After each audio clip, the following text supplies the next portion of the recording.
Welcome, welcome, welcome. Welcome to Find Your Beauty Within. Right now, we're nurturing dreams with Emily Westerfield. This lady has been a 5-time surrogate, and she's currently carrying right now. She's going to tell us a little bit about her fundraiser, which is February 24th. And she's going to tell us a little bit what it is to be like as a surrogate. A lot of questions that people want to know. um I haven't Years ago it wasn't really a known thing, but right now you get a lot of celebrities, a lot of people have people carrying their babies. So it's like a new thing, and it's like something really interesting that people want to know, and I want to know. So right now, Emily, so tell us a little bit about what is it like to be a surrogate. Well, thank you so much for having me on. I'm really excited to be here and to share my story at least, and to share more about surrogacy, because it is more popular now. It used to, like you said, not be so popular years ago. Even when I first got started, which was about 10 years ago, it wasn't very popular. People didn't talk about it, or they had this fear or embarrassment around fertility or family building when it wasn't all natural. So I'm excited to share my story, and I think it's good to just spread awareness and to let other people know what this journey is about, and all the steps and the processes involved. And so you're carrying right now. So how many months are you? I am 18 weeks today, actually. So just between 4 and 5 months. So how did you get in? What sparked your interest to become a surrogate? Like, how did this happen? So when I started my family, pregnancy was very easy for me, thankfully. But I had a cousin on my husband's side who struggled with infertility, and she was able to, her very first pregnancy, able to conceive naturally, and she had a healthy pregnancy, healthy delivery. She had a baby boy, and then when they tried for their second child, she had unexplained infertility. She tried and tried and tried. And while she was able a few times to get pregnant, she just kept having miscarriage after miscarriage. And she wasn't able to sustain that pregnancy. And it was heartbreaking to watch her have to go through that. And I knew that there were probably so many other people out there in the world who were struggling with family building, or being able to sustain a pregnancy, or get pregnant to even be able to carry at all. So I figured when I was done with my family, I would look into it, and that's kind of what sparked the interest, and motivated me to want to help others and to go down this path of learning more about surrogacy. So when you first started, what was it like on your first time being a surrogate up to now? Uh, yeah, a lot of unknown, a lot of learning as I go, and educating myself. I did a lot of research when I was getting started in the process, just to learn all the ins and outs and everything that was involved in the process. Trying to get my husband on board was a task in its own, and really just sharing my news with my friends and family and community and employer at the time, and being like, hey, this is something I'm going to do. So it was different, to say the least. And I know we'll probably talk about it a little bit later, but the whole process is just different as you're going through it. There's so many logistics involved, and so many processes and legalities and financials. So it was a learning for sure. But when we came to the day of delivering that first surrogate baby, it was just the most rewarding experience I've ever had in my life. And it was just such an amazing, incredible experience that now I knew what this journey was like, and everything that it entailed. And so I want to continue to do more and to help more people if I was able to. And do you have to sign a contract when you're their surrogate? Yes, There's a sur- absolutely. and does each after you sign a contract, does each person want different things from the contract? Yeah, so in a surrogacy journey, there's two different phases of a legal process that you'll go through. The very first process is early in the beginning, like after you match with your parents and before you get started with the medical part. You'll get medical clearance from a fertility clinic, but then you'll go into this legal phase of drawing up this contract. And so both the surrogate and the intended parents will have separate legal representation. And this agreement is anywhere from like 40 to 70 pages long. It's Wow. massive, but rightfully so. Anything and everything that could, would, or should happen in a surrogacy journey is covered in this contract. So that takes anywhere from about 4 to 6 weeks to complete. And there's back and forth. It's a big document, and everybody needs to make sure that they understand it and that they feel comfortable and confident moving forward in the process. So once everybody has that signed and that initial illegal agreement is in place, then fingers crossed the carrier gets pregnant and you're moving along in the journey. There's a second legal phase, and that is the parentage orders and birthing matters paperwork. So that would then put depending on the state, and every state that has different surrogacy laws, but depending on the state, it would then put the intended parent's name on the birth certificate and then be able to allow the birthing hospital to have all of the documentation in place, including the county of where the surrogate lives in, to be able to then have them take a baby home that was born to another woman. So, yeah, lots of legality involved. And when you go to the GYN and you go to the doctor, do they come with you? I guess what to the on a sonogram? Do they come with you to see how the baby is? Things like that. Yeah, if they can. Sometimes these matches are not very close in distance. And so if they're able to come, I know parents love to be a part of that process, to be able to, be there in the room with the surrogate and the doctor, to be able to ask questions and hear the heartbeat and, go through the appointment as well. Same thing with ultrasounds. But fortunately, technology is a wonderful, wonderful thing. And it's allowed us to FaceTime and create videos and to be able to Okay. share that experience if they can't be there.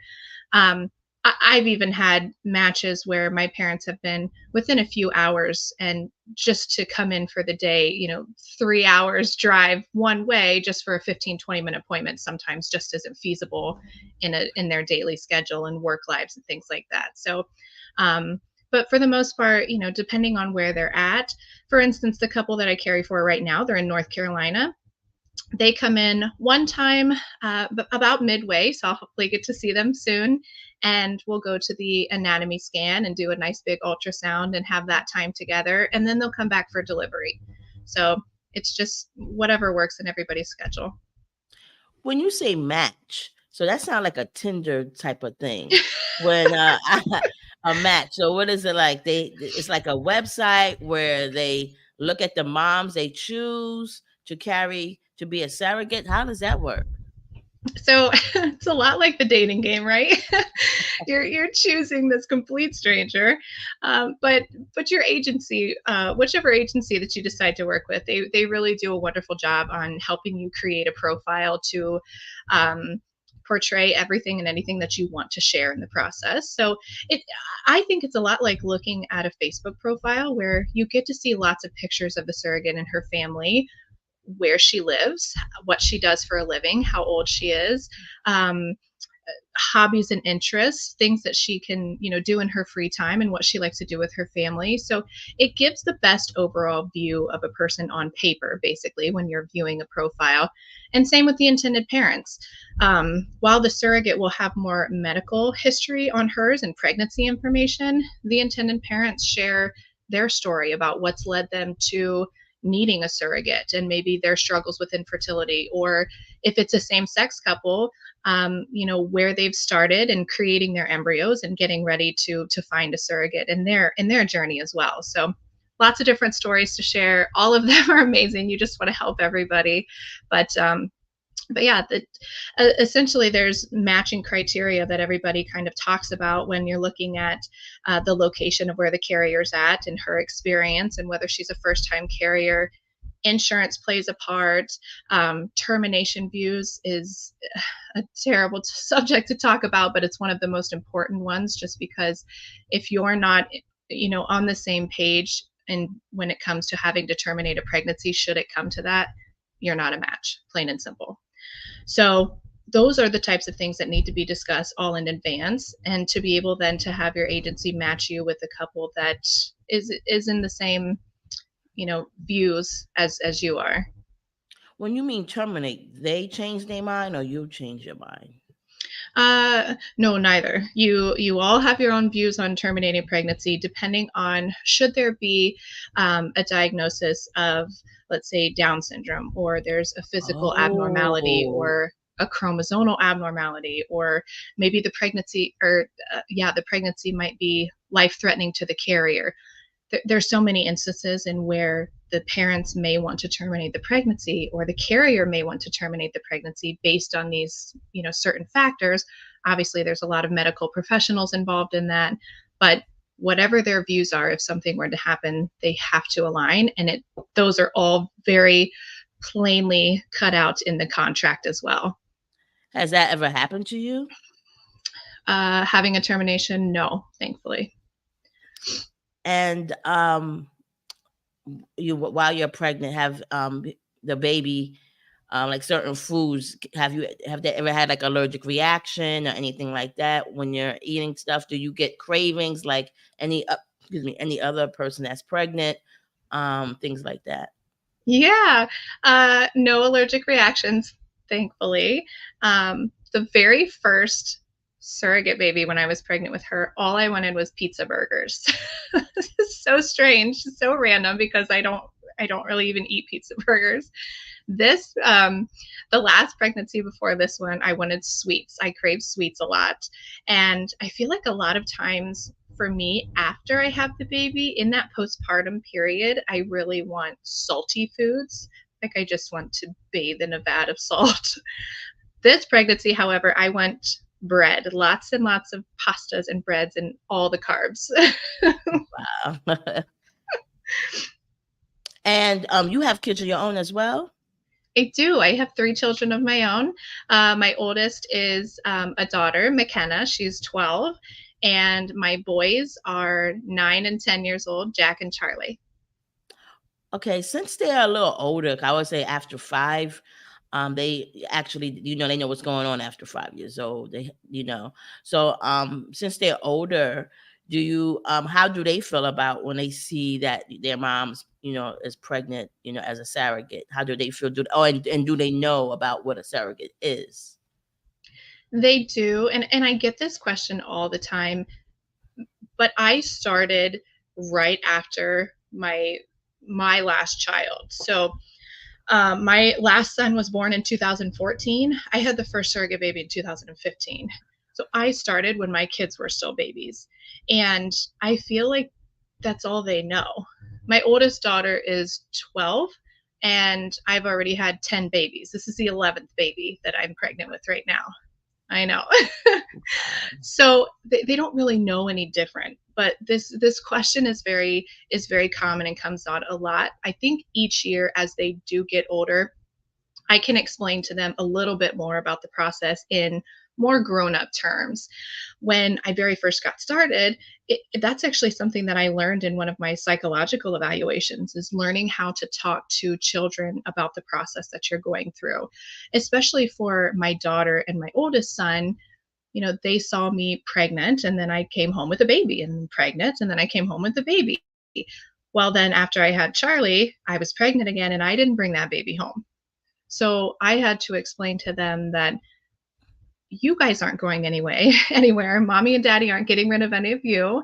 But, there's this other woman out there that her belly's broken, just kind of like a toy would be broken. Like, a child could understand that a toy is broken, it doesn't work. At that age, that's how we would explain it to them, that her belly doesn't work. So she's going to use mommy's belly, and then they get to take their baby home. Mm. Each year as they get older, I explain it a little bit more in adult Have you terms. ever been not pregnant with your kids? Um, yeah, I've taken breaks, definitely. Um, And while I say that and I've had, when you first started, or even now, mhm. was there anyone in your family that disapproved or just didn't understand why you were doing this, and they got used to it um, maybe later? I wouldn't say necessarily disapproved, but a lot of confusion, definitely. I would say there was more so the disapproval or not understanding in the community when I would share more, just even, you're out in public at a restaurant and someone, you will make a comment, oh, you're pregnant. Typically I would brush it off and just do, yeah, I'm pregnant, and just, go on with our dinner. But then they start to ask questions. How far along are you? What are you having? They'll start to ask those questions. And eventually at some point, like, I can get away with just answering those questions until they keep asking the questions. Or I remember out to eat for dinner, and the waitress asked one of my kids, are you excited to be a big sister again or a big brother Oh, again? yes. And one of my kids goes, that's not ours. I was like, oh no, now I have to Oh, explain what this means. oh, wow. So And, wow. Oh, also, when you're finished, after you deliver the baby, how do you keep fit? gosh, I I eat relatively healthy. I wouldn't say I'm a super healthy eater, but I do watch what I eat, and I do, take care of what goes in my body. We are a very big sports family, so we get exercise by, playing sports with our kids. We love to go out and play baseball, softball, football, soccer, whatever season it is. We like to take the kids out and go practice and play with them. My husband and I will go on walks, or we have two Siberian Huskies, so they love to Mhm. run, and we take them out. So we do our best to stay active, but I wouldn't say I'm very strict about it whatsoever. And what happens around the holidays? Because the holidays like, is the time for family. So when you're a surrogate, and I guess the couple, they're telling their family, "Oh, we're gonna have a baby." So how do you handle the holidays like Christmas? Um, I think just like every other holiday. And it's funny you asked specifically about that, because every single surrogate baby, excuse me, that I have had, with the exception of one set of twins. I've had a couple sets of multiples, but with wow. with the exception of one set of twins that were born in September, every single other baby was born in December.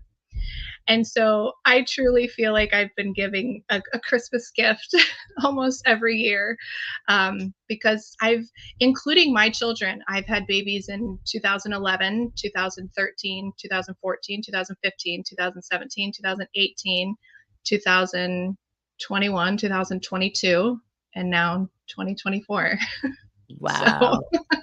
yeah.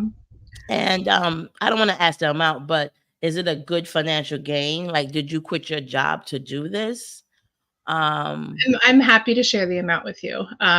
Just because I love to be transparent about what surrogacy does benefit the surrogate. The compensation that surrogates receive varies based on their experience as a carrier and their insurance policy. So if a surrogate has a friendly insurance policy, what we call it in the industry, where it covers the prenatal care and the labor and delivery when she's acting as a surrogate, then it's okay for her to get a little bit of higher compensation, because she's getting help to the intended parents by being able to have that financial assistance with the medical insurance policy covering those claims. If she doesn't, then typically we talk to her about maybe lowering her base compensation to alleviate some of that financial burden for the intended parents to be able to put those funds towards the insurance policy. But getting started, and the numbers range, but usually from a first time carrier to an experienced carrier, the average range is going to be anywhere from 25,000 all the way up to 70,000. I've seen surrogates ask for a lot more, which is unfortunate in my opinion. We're not here to extort people, but I also don't feel like, I would ever put a value or worth on what somebody feels like they should get in this journey. So even in my own agency, I allow the surrogates to choose what their base compensation should be, and I just kind of guide them on, a range that I think would be typical for where they're at in the process of getting started. And then when they pay you, is this salary for taking care of the baby, or is it for like your personal for So personal? they, yeah, they call it like pain and suffering, Mhm. is what it's kind of classified as. And the base compensation that you receive, you don't actually get until you actually become pregnant. So they need to have a confirmation of heartbeat on the very first early ultrasound. And then, let's say, for instance, the compensation is $40,000. Once you have that confirmation of heartbeat, you'll receive, it's usually a 10% payment a month. So that Okay. $40,000 is broken down throughout the entire pregnancy.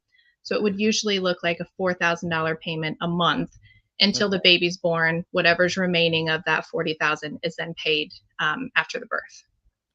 And do you still work another job, or this is your job? Would you consider? Carrying is not my job. I own Carrying Dreams Agency, which Mhm. is a surrogacy and egg donation agency where I help other surrogates and parents match and help facilitate their journey. So that's what I do full time, and then I carry as well as a surrogate. Yes. And with your surrogacy agency, how many people have you worked with so far in your agency? I'm employed so far. Employees I mean employed. I mean like people that's surrogates. surrogates. Yeah, Yeah. Okay. clients. Um, As clients. Yeah. So that's a great question, and we actually just opened in August, so we're newly What? 6 months old. 6 months. Yes. Yeah. Congratulations. Thank you so much. But we've successfully matched all the intended parents so far that have come through as clients, and so there's been several carriers, obviously, that have matched and moved on in their process, and then we have a good number of carriers that are coming through the program. When they get started in the program, they have to go through an extensive screening process. So there's Mm, medical screening, criminal background checks, psychological evaluations, yeah. insurance, like all of those kind of things need to be done in advance. So it takes a while as a carrier is getting started until she can actually get to the matching point. But also, I would say we've got anywhere from about 7 to 10 surrogates that are very close to being able to match with parents, which is great for right now. And how do you find them? Oh, it's so hard. Mm. Word of mouth is very helpful. It's not an easy ask at all. It's not. You have to like being pregnant first of all, and then want to do this for somebody else. So we do a lot of online advertising through Google and through social media groups, Facebook, Instagram, TikTok, but also just doing things like this, being on podcasts as a guest and doing different interviews and shows where I'm able to share more about my story as a surrogate, but just also the logistics of what it's like to go through this process. Because it's not easy, but it's very rewarding. So Mm. I think with those methods and just word of mouth and referrals and taking great care of the surrogates and parents that we do have is how we're able to continue to get clients. And I also overheard you talking about psychological. So um they also the surrogates when they're looking for someone to carry. So you have to go through psychological to see that if you're okay mentally to carry the baby. Yes. And typically they'll do a telehealth consultation with the psychologist or social worker and go through a process where they talk on a more emotional level of what this process is like, and just understanding that they're in the right mental mindset to go through the process, and how to talk to your children about it, and how to talk to your community, and how to, even your employer. She talks about how you were raised and how your childhood was and going through pregnancy history. So it really gives you a Mm, better understanding of being able to talk on a more emotional level of what this process is like. mm. And as far as DNA, I think with this, like, as we eat, as you eat, you swallow, and the baby eats after which you have eaten. So how does that work? So I know the baby is their egg is the woman's egg. No, it's the man's sperm. They enter with you, right? And then you're carrying No. the baby. I'm kind of yeah saying it. No, that's okay. And there's two different types of surrogates. So a traditional surrogate would be if I were to use my own eggs, and Mhm. then it would either be the intended father's sperm or donor sperm, whatever the Okay. case may be. I do not, I've never been a traditional surrogate. I do not work with traditional surrogates. Okay. The laws in the United States for traditional surrogacy are very ick, and they're not friendly whatsoever. Mm. I believe, don't quote me on this, but I believe they still allow the surrogate herself to be able to have parental rights even up to a certain time point after or time frame after the baby's born. Wait, a So surrogate has parental rights? traditionally, with the traditional surrogate. So that's why I said, like, we do not deal with traditional surrogates. I've never been one. That's not the type that we work with. So, so Gestational how does your surrogacy. how does yours how does your work? Yeah, so I am a gestational surrogate, and What is it called gestational again? carriers, gestational. Gestational. Okay. So this means the intended parents, whether it's a female male couple, male male, female female, whatever the case may be, or single parents, they have to create the embryos first. So whether they're able to use their own egg and sperm, or if they have to use donor material, whatever the case may be, they need to create the embryos first, and then we carry. Gestational surrogacy laws are the most friendly in the United States, and that still varies state to state. There are some states that do not allow surrogacy in the U.S., but for the most part, Wait, some they don't depending, allow it? yeah, Michigan, What? Michigan, that state up north, being one of them, um, Wow. they are actually the only state in the U.S. that criminalizes surrogacy. Oh, really? Okay. Compensated gestational surrogacy. Yes. So with that being said, we just obviously need to make sure that we're working with well-established reproductive attorneys that know the laws in the state, and that's why it's so important too that each party has their own legal representation that would understand the laws in which the baby's going to be born, depending on the types of parents. So But gestational surrogacy. while you're eating, the baby eats whatever you eat, right? Yep. So how is doesn't that I mean, isn't that somehow DNA is connected? Mm. No? I don't have the They don't form attachment from that? Do babies form an attachment to you for you carrying them and eating and just like any pregnancy, I'm sure they do, but our role is to be able to take care of the baby and nurture them until it's time for them to go home and with mom and dad, or mom and mom, or dad and dad, whatever the case may be.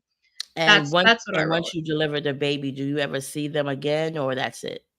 I do, yes. You do I see do. I them? mean, yes, I have incredible relationships with all of the couples that I've been lucky enough to carry for. I was just talking with one of the moms earlier this morning. She's on a trip in Vegas, and she called me, and we were chatting this morning as she was getting ready. And Oh, yeah, wow. I get to see pictures of the kids, and it's so great to be able to stay in touch. And I'm like Aunt Emily, who lives in Ohio. I love them, but I did my part, and they're with their parents. And what's the oldest of, The any of oldest the child is that you've delivered? The oldest 8. age? Huh? She's 8. Does she know that her mom that somebody else delivered, or they don't tell that to their children? I don't think yet. And obviously each parent has Parents do. their, yeah, whatever they decide what they're going to share. I don't know if they plan to tell them. If they don't, that's totally fine. If they do, then they'll know that I carried them. We'll have an even closer bond. And, so you're having a fundraiser February 24th. Can you tell us a little bit about that? Yes, I would love to. So it's called Champagne and Charcuterie, and this is year 3. And we are having this event to raise money for intended parents who choose to build their family through surrogacy. Whatever means that people choose to build their family is, their choice. But obviously, surrogacy has a very special place in my heart. So we do a, a raffle and 50-50 and silent auction, and we play a game, and we have entertainment and dinner and appetizers and a champagne fountain, and just a wonderful evening. This year's theme is a night in Nashville. So we'll be in our cowboy hat and boots Oh, and I love all that. dressed up. And every year we do something a little bit different. Last year was throwback to the 90s, and the first year was a formal gala. I have some really great ideas for upcoming years, but Ooh. we do our best through just spreading the word about surrogacy and letting people know that the financial burden for intended parents as they pay for this process is in the ballpark of $130,000, to cover all the aspects of the journey. And it's unfair, but unfortunately that's the realism of it. And so we want to be able to help, depending on the amount of money that's raised, help a person or a couple or multiple couples, just with a little bit of relief for their journey. So basically, this fundraiser is for parents or that can't have children, but they want to, but they probably can't afford it because it's a little, it's expensive. So with this fundraiser, it can help parents to hire a surrogate. Yep. Yep, exactly. That's awesome. That is awesome what you're doing. Thank you. Um, that's definitely awesome. So my next question is almost what we were talking about. What is your purpose? Oh, my purpose in life. I feel like I've always grown up just very nurturing and wanting to help others. Even every job that I've had starting out in high school and as a kid was helping others, lifeguarding, babysitting.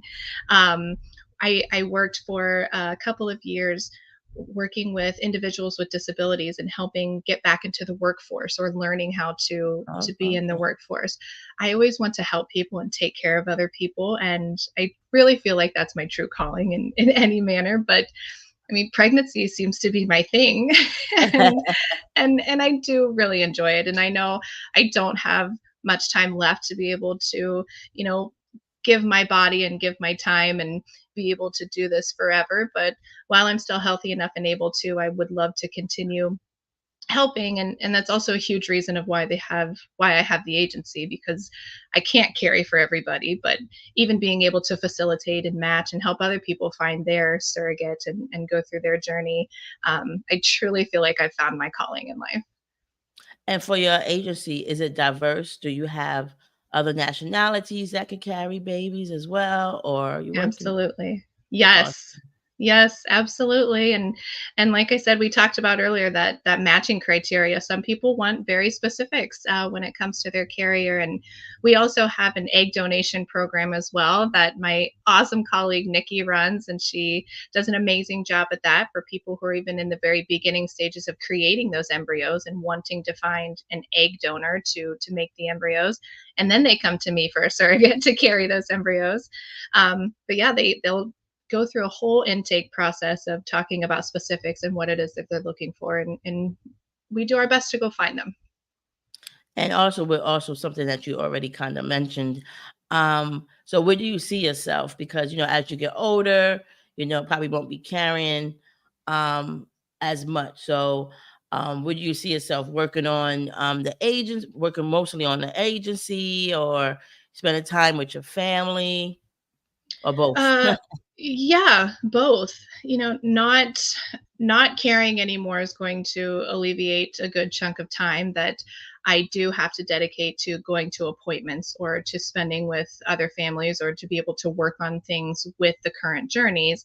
But growing the agency and being able to help other people and continue to make those matches and help other people build their families, and as my kids get older, being able to watch them, they're all heavily involved in sports, so I don't like to miss a game. So being at the basketball, being at the baseball, the football, the soccer, all the things, and just supporting them and knowing that mom and dad are there to watch them and to cheer them on, and we've got such a short time with them. And then you know 10 years down the road, when all of my kids are out of high school and they've moved on and started their own lives, then it's time for my husband and I to start a whole new chapter and transition in our life, where we'll be able to maybe travel more or do Mm. things as a couple where we're not totally burdened by all of the, not burdened, I shouldn't say that, but just, taken over and overwhelmed by all the things that we do that are so involved with the kids. And the fundraiser, is it going to be virtual too, or do you have to actually? It's going to be It's in person. in person. All but right, we but we you do can have always a live goal stream to it. That's a great idea. You can always We do live have stream a it. goal to get into other locations. So California, New York, maybe somewhere in the Midwest. Finding other places to be able to really just continue to grow and expand, because it's a wonderful cause and we have such a great time. So it's in the works. All right, all right. So, anything else would you like to tell the viewers? Your Instagram is your name, Emily Yes, Emily Westerfield. Westerfield. Mm-hmm. Yes, So, sometimes I have to think Instagram, about it Emily because Westerfield. Anything else? Your website? Anything? the website is just carryingdreams.com. And if anybody is interested, even though you can't maybe make it to the fundraiser, making a donation, the links are available on our pages and all of our social media. And if you know anybody who's interested in becoming a surrogate, or if someone needs help and needs a surrogate, we are more than happy to explain the process and to help. All right.